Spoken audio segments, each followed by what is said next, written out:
स्वागत है आप सभी का हमारे यूट्यूब चैनल में। जैसे कि हम देख रहे थे चीप की दावत यह कहानी हमने लगभग आधी कहानी देखी थी और आज के भाग में इसके आगे की कहानी आज हम देखेंगे।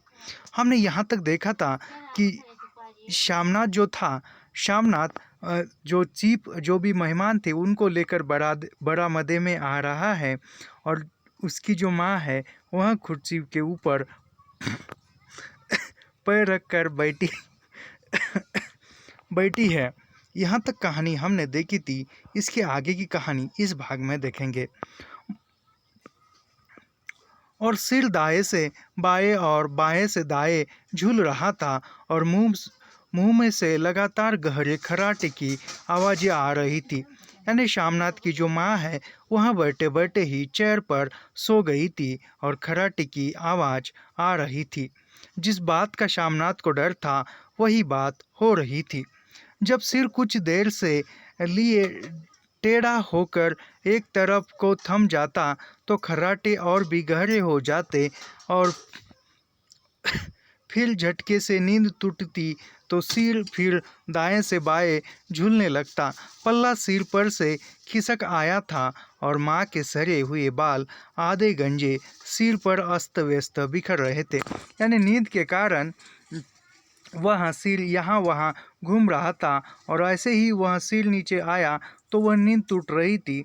इसके कारण जो सिर के ऊपर का जो पल्लू है वह पल्लू भी नीचे गिर गया था। देखते ही श्यामनाथ क्रोध हो उठे। जी चाहा कि माँ को धक्का देकर उठा दे और उन्हें कोठरी में धकेल दे, मगर ऐसा करना संभव न था। चीप और बाकी मेहमान पास खड़े थे। यानी अभी श्यामनाथ को गुस्सा आ रहा है, जाकर वह जो कोठरी में ढकेलना चाहते हैं, मगर मेहमानों के सामने ऐसा वह नहीं कर सकते थे। माँ को देखते ही देसी अफसरों की कुछ स्त्रियां हंस दी। इतने में चीप ने धीरे से कहा, पुअर डियर। यानी जो देसी महिलाएं हैं, जो अन्य यानी जो हिंदुस्तान की भारत की महिलाएं हैं, वह देखकर हंसती है और चीप भी कहता है पुअर डियर। माँ हड़बड़ा के उठ बैठी। सामने खड़े इतने लोगों को देखकर ऐसी घबराई कि कुछ कहते न बना। यानी वह सामने एकदम सभी लोग नए देखकर वह घबरा जाती है और कुछ कहना चाहती है मगर कुछ न कर सकी। झट से पल्ला सिर पर रखती हुई खड़ी हो गई और ज़मीन को देखने लगी। उनके पांव लड़खड़ाने लगे और हाथों की उंगलियां थर थर कांपने लगी। यानी जो वह कुर्सी के ऊपर से उठी तो उसके पांव थर थर कांपने लगे और उसने अपना जो पल्लू है वह पल्लू हाथ से उठाया और उसके पांव हाथ थर थर कांपने लगे थे। माँ तुम जाके सो जाओ, तुम क्यों इतनी देर तक जाग रही थी? और सिसकियाँ हुई नज़रों से श्यामनाथ चिप के मुंह की ओर देखने लगे। यानी वो श्यामनाथ कह रहे हैं माँ से, तुम इतनी देर तक क्यों जाग रही थी? जाकर तुम सो जाओ। ऐसा कहकर वह चिप को देख रहे थे। चिप के चेहरे पर मुस्कुराहट थी। वह वही खड़े खड़े बोले, नमस्ते। अभी चिप थोड़े खुश थे और मुस्कुराहट के साथ वह बोले कि नमस्ते। माँ ने झिझकते हुए अपने में सिमटते हुए दोनों हाथ जोड़े, मगर एक हाथ दुपट्टे के अंदर माला को पकड़े हुए था, दूसरा बाहर। ठीक तरह से नमस्ते भी न कर पाया। श्यामनाथ इस पर भी खिन्न हो उठे। यानी वह चीप ने नमस्ते कहा तो माँ दोनों हाथों से नमस्ते कर रही थी। एक हाथ पल्लू के नीचे वह माला जप रही थी तो वहाँ पर था, तो वह ठीक ढंग से नमस्ते भी कर न सकी। तो वह श्यामनाथ एकदम चुप था, खिन्न था। इतने में चीप ने अपना दायां हाथ मिलाने के लिए माँ के आगे किया। माँ और भी घबरा उठी। हाँ माँ, हाथ मिलाओ। यानी चीप ने हाथ मिलाने के लिए हाथ माँ के सामने किया और वह जब श्यामनाथ है तो कहता है कि माँ हाथ मिलाओ। पर हाथ कैसे मिलाती? दाएं हाथ में तो माला थी। घबराहट में माँ ने बायां हाथ ही साहब के दाएं हाथ में रख दिया। यानी वह हाथ में माला थी और वह दायां हाथ ही उसके हाथ में मिला दिया। श्यामनाथ शामनाथ दिल ही दिल में जल उठे। देसी अफसरों की स्त्रियां खिलखिलाकर हंस पड़ी। यानी जो शामनाथ मन ही मन क्रोधित हुए और वह जो महिलाएं थी वह महिलाएं हंस रही थी, क्योंकि वह अनपढ़ है, पढ़ी लिखी नहीं है। वह आधुनिकता के नए ज़माने की कोई रीति रिवाजों को नहीं जानती है, तो इस पर वह उसका मजाक उड़ा रही थी वह स्त्रियाँ। यूँ नहीं माँ, तुम तो जानती हो दायां हाथ मिलाया जाता है, दायां हाथ मिलाओ। अभी शामनाथ समझाते हुए कहते हैं कि तुम तो जानती हो कि दायां हाथ मिलाया जाता है, दायां हाथ मिलाओ। मगर तब तक चीफ माँ का बायां हाथ ही बार बार हिलाकर रहे थे। हाउ डू यू डू, यानी वह चीफ जो है, चीफ वही हाथ पकड़कर हाउ डू यू डू पूछ रहे थे या पूछताछ कर। कहो माँ, मैं ठीक हूँ, खैरियत से हूँ। अभी वह शामनाथ बोल रहा है तुम ऐसे कहो कि मैं ठीक हूँ, खैरियत से हूँ, ऐसे चीफ को बोलो। माँ कुछ बड़बड़ाई। माँ कहती है मैं ठीक हूँ, कहो माँ, हाउ डू यू डू, यानी तुम कैसे हो। वहाँ शामनाथ कह रहा है माँ से कि मैं ठीक हूँ और तुम कहो हाउ डू यू डू, यानी तुम कैसे हो। माँ धीरे से संकुचाते हुए बोली हो डू डू, यानी वह अनपढ़ है तो ऐसे शब्दों का उच्चार करना जानती नहीं, तो वो हो डू डू ऐसा कहती है। एक बार फिर कहा उठा। वातावरण हल्का होने लगा। साहब ने स्थिति संभाल ली थी। लोग हंसने चहकने लगे थे। शामनाथ के मन का क्षोभ भी कुछ कुछ कम होने लगा था। यानी जो वातावरण थोड़ा हल्का हो गया, शामनाथ भी गुस्से में थोड़ा, मन का जो गुस्सा था उसके मन का गुस्सा भी ठंडा हो चुका। साहब अपने हाथ में माँ का हाथ अभी भी पकड़े हुए थे और माँ सिकुड़ी जा रही थी। साहब के मुंह से शराब की बू आ रही थी। यानी वो साहब था, चिप था, उसने अभी भी माँ का हाथ पकड़ा हुआ है और उसके मुंह से शराब की बू आ रही थी, तो माँ थोड़ी सी हिचकिचा उठी थी। शामनाथ अंग्रेजी में बोले, मेरी माँ गांव की रहने वाली है, उम्र भर गांव में रही है, इसलिए अपने आप से लजाती है। यानी वो शामनाथ कहता है कि मेरी माँ जो है वह गांव में रही है, वह शहर का वातावरण नहीं जानती है, इसलिए कुछ थोड़ा सा लजा रही है, शर्मा रही है। साहब इस पर खुश नजर आए, बोले सच, यानी साहब को अब खुशी हुई और थोड़े वह बोलते हैं कि सच, मुझे गांव के लोग बहुत पसंद है। तब तो तुम्हारी माँ गांव के गीत और नाच भी जानती होगी। चिप खुशी से सिर हिलाते हुए माँ को टकटकी बांधे देखने लगे। यानी वह वो सुनकर मेरी माँ गांव की है ऐसा सुनकर चिप चिप खुश हुए और वह बोलने लगे कि तो वह तो मुझे गांव के लोग पसंद है और तुम्हारी माँ तो गांव की है, तो वह गांव के गीत भी जानती होगी और गांव का नाच भी जानती होगी।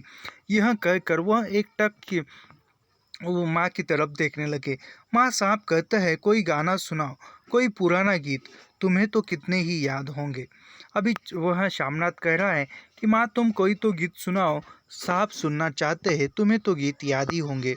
माँ धीरे से बोली, मैं क्या गाऊंगी बेटा, मैंने कब गाया है। वाह माँ, मेहमान का कहाँ भी कोई टालता है। तो माँ कहती है मैंने कब गाया, मुझे तो गाना नहीं आता है। तो शामनाथ कहता है कि मेहमान का कहना कहना कैसे टाल सकते हैं। साहब ने इतना रीझ से कहा है नहीं गाओगी तो साहब बुरा मानेंगे। शामनाथ कहते हैं यदि तुम गाना नहीं गाओगी तो साहब बुरा मानेंगे। मैं क्या गाऊं बेटा, मुझे क्या आता है। माँ कहती है कि मैं क्या गाऊं, मुझे क्या आता है। वाह कोई बढ़िया टप्पे सुना दो, दो पत्थर अनार दे। यानी वह शामनाथ कहता है कि कोई कुछ टप्पे सुना दो कि दो पत्थर अनार दे। देसी अफसर और उनकी स्त्रियों ने इस सुझाव पर तालियां पीटी। माँ कभी दीन दृष्टि से बेटे के चेहरे को देखती, कभी पास खड़ी बहू के चेहरे को। यानी यह सुनकर जो अन्य जो देसी यानी भारतीय अफसर थे और वह उनकी स्त्रियां थी, उन सभी ने तालियां बजाई और माँ कभी साहब को देखती, कभी बहू को देखती और कभी बहू की तरफ देखने लगी थी। इतने में बेटे में गंभीर आदेश भले लिहाज में कहा, माँ। इसके बाद हाँ या ना सवाल ही उठता था। माँ बैठ गई और क्षीण दुर्बल जर लर्जित लर्जती आवाज में एक पुराना विवाह का गीत गाने लगी। यानी वह माँ बैठ गई है और कुछ विवाह का पुराना गीत गाने लगी। हरियाणी माय हरियाणी भैये, हरियाते भागी भरिया है, ऐसा वह गीत गा रही थी। हरियाणी माय हरियाणी भये, हरियाते भागी भरिया है, ऐसा वह गीत गाने लगी।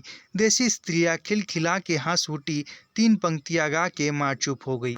यानी वो देसी पंक्तियाँ स्त्रियाँ जो थी वह पढ़ी लिखी थी, वह तो पुराना गीत नहीं जानती थी, वह तो आधुनिक युग की थी, तो युग की स्त्रियाँ थी, तो वह आधुनिक ही गीत जानती होंगी। आजकल के गीत तो पता है, तो उस प्रकार के गीत वह जानती होगी। और वो माँ जो पुराना गीत है वह गीत सुनकर वह हंसने लगी और माँ चुप हो गई। बड़ा मदा तालियों से गूंज उठा। सांप तालियां पीटना बंद ही नहीं करते थे। यानी जो बड़ा मदा यानी पूरे वहाँ के जो लोग थे वह लोग तालियां बजा रहे थे और सांप तो इतने खुश हो रहे थे कि वह तालियां बजाना बंद ही नहीं कर रहे थे। श्यामनाथ की खींच प्रसन्नता और गर्व में बदल उठी थी। माँ ने पार्टी में नया रंग भर दिया था। यानी वह श्यामनाथ अभी प्रसन्न हुआ, गर्व हुआ उसे, और वह माँ के गाने से और एक पार्टी का जो नूर था वह नूर बदल गया और सभी खुशी का माहौल समा गया था। तालियां थमने पर साहब बोले, पंजाब के गाँवों की दस्तकारी क्या है। यानी वह श्यामनाथ खुशी में झूम रहे थे। यानी वह कहता है कि क्या बात है पंजाब के गाँवों की, और इतने में श्यामनाथ भी खुशी से झूम उठते थे। बोले, ओ बहुत कुछ साहब, मैं आपको एक सेट उन चीज़ों का भेंट करूंगा, आप उन्हें देखकर खुश होंगे। यानी वह कहता है कि पंजाब के गाँवों की तो बात ही निराली होगी, क्या बात थी, ऐसे वो थोड़ी सी तारीफ करते हैं और श्यामनाथ खुश हो जाते हैं। वो खुश हो जाते हैं और वो कहते हैं कि मैं तो आपको उन पुरानी चीज़ों की एक भेंट ही करूँगा, उन्हें देखकर खुश हो जाओगे आप। मगर साहब ने सिर हिलाकर अंग्रेजी में फिर पूछा, नहीं, मैं दुकानों की चीज़ नहीं मांगता। पंजाबियों के घरों में क्या बनता है, औरतें खुद क्या बनाती है। यानी वह खाने की चीज़ मांग रहे हैं। वह कहते हैं कि मैं दुकान की कोई चीज़ नहीं मांगता हूँ, मैं तो वहाँ उनके घरों में खाने के लिए क्या बनता है, भोजन के लिए क्या बनता है, यह मैं चीज़ मुझे चाहिए। घरों में क्या बनता है, औरतें खुद क्या बनाती है, यानी जो स्त्रियां है वह घर में क्या बनाती है, घर में जो हस्तकलाएँ होती है, कुछ छोटी मोटी कलाएँ स्त्रियां जानती है, कलाई बुनाई, इस प्रकार से वह पूछता है। श्यामनाथ कुछ सोचते हुए बोले, लड़कियां गुड़िया बनाती है और फुलकारियाँ बनाती है। फुलकारी क्या? यानी वह श्यामनाथ बोलते हैं कि लड़कियां जो है वह गुड़िया बनाती है और वह फुलवारियाँ भी बनाती है। तो साहब पूछते हैं कि फुलवारी क्या? श्यामनाथ फुलवारी का मतलब समझाने की अवसर असफल चेष्टा करने के बाद माँ को बोले। यानी वह फुलवारी क्या है वह समझा नहीं पा रहे थे श्यामनाथ, तो वह माँ को बोले, यानी माँ को बोलते हैं, तो क्यों माँ, कोई पुरानी फुलवारी घर में है? तो माँ को बोलते हैं कि कोई फुलवारी घर में है क्या पुरानी। माँ चुपचाप अंदर गई और अपनी पुरानी फुलवारी उठा लाई। अभी माँ उठकर अंदर गई कमरे में और वह फुलवारी लेकर आई। साहब बड़ी रुचि से फुलकारी देखने लगे। पुरानी फुलकारी थी, जगह जगह से उसके धागे टूट रहे थे और कपड़ा फटने लगा था। साहब की रुचि को देखकर श्यामनाथ बोले, यह फटी हुई है साहब, मैं आपको नई बनवा दूंगा, माँ बना देगी। क्यों माँ, साहब को फुलकारी बहुत पसंद है, इन्हें ऐसी ही एक फुलकारी बना दोगी न। यानी वह फुलकारी देखकर साहब खुश हो जाते हैं। उसका कपड़ा धागे टूट रहे थे, कपड़ा फटा हुआ था, तो वह श्यामनाथ कहता है कि यह तो पुरानी है, मैं आपके लिए नया बनवा दूंगा। और माँ को कहता है, क्यों माँ, तुम साहब के लिए बनवाओगी ना? तो माँ चुप रही, फिर डरते डरते धीरे से बोली, अब मेरी नज़र कहाँ है बेटा, बूढ़ी आंखें क्या देखेगी। अभी माँ कह रही है कि बनवाने के लिए तो बनवाऊंगी, लेकिन आप मेरी आंखों को नहीं दिखता है, मेरी आगे आप बूढ़ी हो चुकी है, ऐसा वह कहती है। मगर माँ का वाक्य बीच में ही तोड़ते हुए श्यामनाथ साहब को बोले, वह ज़रूर बना देगी, आप उसे देखकर खुश होंगे। तो वह माँ कुछ कहे इससे पहले ही श्यामनाथ बोलता है कि माँ बना देगी, आप उससे देखकर खुश हो जाओगे। साहब ने सिर हिलाया, धन्यवाद किया और हल्के हल्के झूमते हुए खाने की मेज की ओर बढ़ गए। बाकी मेहमान भी उसके पीछे पीछे हो लिए। यानी साहब सिर हिलाते हैं, हाँ में धन्यवाद करते हैं, आभार करते हैं माँ का और श्यामनाथ का, वह नई फुलवारी बना कर देने वाले हैं इसलिए। और वह धीरे धीरे खाने की मेज की ओर बढ़ते हैं और बाकी के जो मेहमान हैं वह भी उनके पीछे पीछे जाते हैं। जब मेहमान बैठ गए और माँ पर से सबकी आंखें हट गई, तो माँ धीरे से कुर्सी पर से उठी और सबसे नज़रें बचाती हुई अपनी कोठरी में चली गई। यानी वह सभी लोग खाने के लिए गए और वह सबसे नज़र बचाकर माँ अंदर कोठरी में अपने कमरे में चली गई। मगर कोठरी में बैठने की देर थी कि आंखों में छल छल आंसू बहने लगे। वह दुपट्टे से बाहर उन्हें पोंछती पर वह बार बार उमड़ आते। यानी वह कुछ अंदर बैठने ही वाली थी, तब उसके आंखों से आंसू आते हैं और वह दुपट्टे से पोंछने लगती है, फिर भी वह नहीं रुकते थे। जैसे बरसों का बांध तोड़कर उमड़ आए हो। माँ ने बहू तेरा दिल को समझाया, हाथ जोड़े भगवान का नाम लिया, बेटे के चिरायु होने की प्रार्थना की, बार बार आंखें बंद की, मगर आंसू बरसात के पानी की तरह जैसे थमने ही आते थे। यानी वह बार बार भगवान को हाथ जोड़ रही थी, कामना कर रही थी, फिर भी उसकी आँख से आंसू बह रहे थे, जैसे कोई नदी बांध तोड़कर पानी निकलता है उस प्रकार। आधी रात का वक्त होगा, मेहमान खाना खाकर एक एक करके जा चुके थे। माँ दीवार से सटकर बैठी, आंखें फाड़ दीवार को देखे जा रही थी। घर के वातावरण में तनाव ढीला पड़ चुका था। यानी जब आधी रात बीत चुकी है, जो मेहमान थे, जो चीफ थे, वह खाना खाकर चले गए थे और वह घर का जो वातावरण था वह ढीला था, यानी एक साधारण वातावरण, सामान्य वातावरण हो चुका था। माँ जो है वह दीवार के पास बैठी थी। मोहल्ले की निस्तब्धता श्यामनाथ के घर भी छा चुकी थी। केवल रसोई में प्लेटों के खनखने की आवाज़ आ रही थी। तभी सहसा माँ की कोठरी का दरवाज़ा जोर से खटकने लगा। यानी सभी जो माहौल है वह माहौल शांत हो चुका था। रात का समय है तो वह शांत था और सिर्फ श्यामनाथ के घर में बर्तनों की आवाज़ हो रही है। तभी अचानक माँ के कमरे का कोठरी का दरवाज़ा खटखटाने लगता है। आवाज़ आती है, माँ दरवाज़ा खोलो। माँ का दिल बैठ गया, हड़बड़ा कर उठ बैठी, क्या मुझसे फिर कोई भूल हो गई। तो माँ वह घबरा कर उठती है और बोलती है कि क्या मुझसे कोई भूल हो गई। माँ कितनी देर से अपने आप को कोस रही थी, क्यों उन्हें नींद आ गई, क्यों वह ऊँघने लगी, क्या बेटे ने अभी तक क्षमा नहीं किया। माँ उठी और कांपते हाथों से दरवाज़ा खोल दिया। यानी वह अंदर ही अंदर मन ही मन सोच रही है कि क्या मुझसे कोई भूल हो गई है। अब वो श्यामनाथ डांटेगा, मुझे तो बैठे बैठे ही नींद आ गई थी। ऐसा वह डरते डरते कांपते हाथों से वह दरवाज़ा खोलती है। दरवाजे के खुलते ही श्यामनाथ झूमते हुए आगे बढ़ आए और माँ को आलिंगन में भर लिया। यानी वह श्यामनाथ दरवाज़ा खुलते ही माँ को आलिंगन में भर लिया और वो खुश हो जाते। ओ अम्मी, तुमने तो आज रंग ला दिया, साहब तुमसे इतना खुश हुआ कि क्या कहूँ। ओ अम्मी अम्मी, यानी वह माँ को कह रहे हैं कि वह साहब तो तुम्हें देखकर खुश हो गए हैं।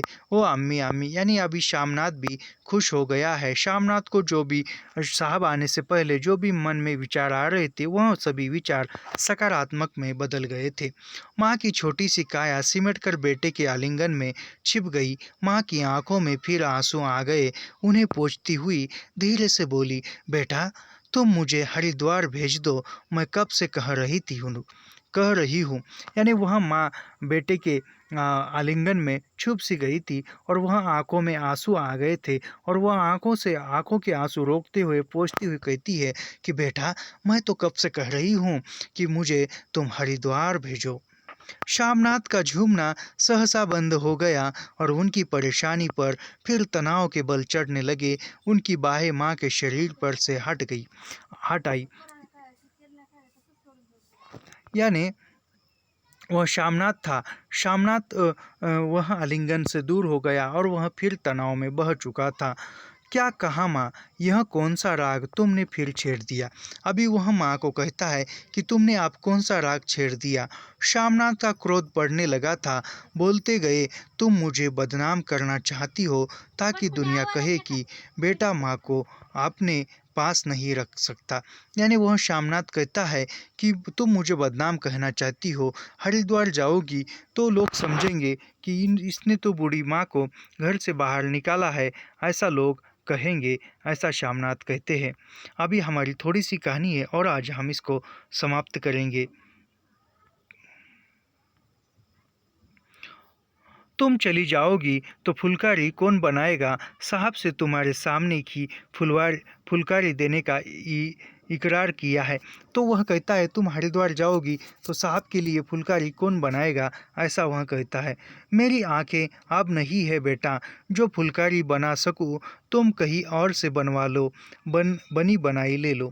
माँ कहती है कि फुलकारी बनाने के लिए मेरी आंखें आप ठीक नहीं है, तुम कहीं और से फुलकारी ले लो, वह बनवाई रेडीमेड फुलकारी मिल जाएगी। माँ, तुम मुझे धोखा दे के यूं चली जाओगी, मेरा बनता काम बिगाड़ोगी। जानती नहीं, साहब खुश होगा तो मुझे तरक्की मिलेगी, यानी प्रमोशन मिलेगा। यहाँ कहता है कि तुम जानती नहीं हो, तो वह साहब यदि खुश होगा तो मुझे तरक्की मिलेगी, यानी मेरा प्रमोशन होगा, ऐसा वह कहता है। माँ चुप हो गई, फिर बेटे के मुंह की ओर देखती हुई बोली, क्या तेरी तरक्की होगी? तो वह कहती है बेटे की तरफ देखकर कि तेरी तरक्की क्या होगी? क्या साहब तेरी तरक्की कर देगा? क्या उसने कुछ कहा? माँ कहती है कि साहब तेरी सच में तरक्की करेगा। तो साहब ने क्या कहा? कहा नहीं, मगर देखती नहीं कितना खुश गया है। कहता था जब तेरी माँ फुलकारी बनाना शुरू करेगी तो मैं देखने आऊँगा कि कैसे बनाती है। जो साहब खुश हो गया तो मुझे इससे बड़ी नौकरी भी मिल सकती है, मैं बड़ा अफसर बन सकता हूँ। यानी मन में जो लालसा है वह बेटा माँ को बता रहा है। वह कह रहा है कि तुम यदि फुलकारी बनाओगी तब साहब आकर देखना चाहते हैं कि तुम फुलकारी किस प्रकार बनाती हो और वह कितना खुश होकर गया है। तो ये इसकी खुश होकर वह मुझे आगे की बड़ी नौकरी देगा। माँ के चेहरे का रंग बदलने लगा। धीरे धीरे उनका झुर्रियों भरा हुए मुंह खिलने लगा, आंखों में हल्की हल्की चमक आने लगी। यानी वह सब सुनकर माँ का जो झुर्रियों भरा चेहरा था वह खिलने लगा। एक हंसी खुशी आ रही थी और आंखों में भी हल्की हल्की थोड़ी थोड़ी चमक आ रही थी। तो तेरी तरक्की होगी बेटा?